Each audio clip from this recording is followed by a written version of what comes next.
با سلام خدمت دوستان عزیزم. اگر دقت کرده باشید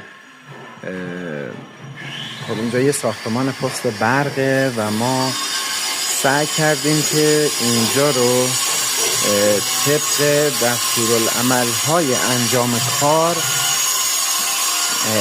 مخصوصا دستورالعمل‌های ایمنی انجام کار تجهیز بکنیم و حالا می‌بینید که پنل های خورشیدی و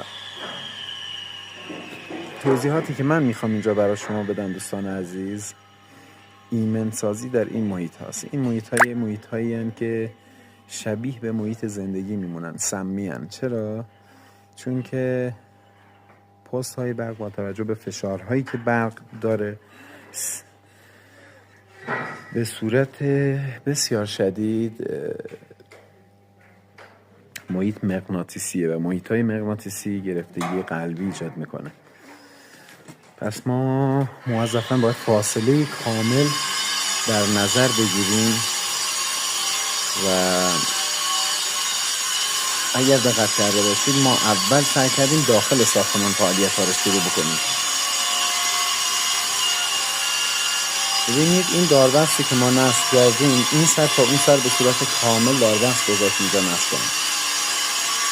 فعالیت من اینجا به عنوان ناظر و مشاور هستش و خب متفاوته با شغل اصلی خود من که مسئول چسی باشم یا ایمنی و آتش نشانی.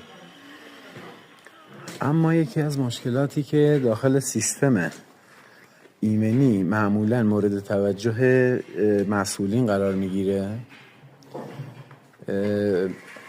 نصب داربست به صورت ایمن طبق قوانین اداره کاره.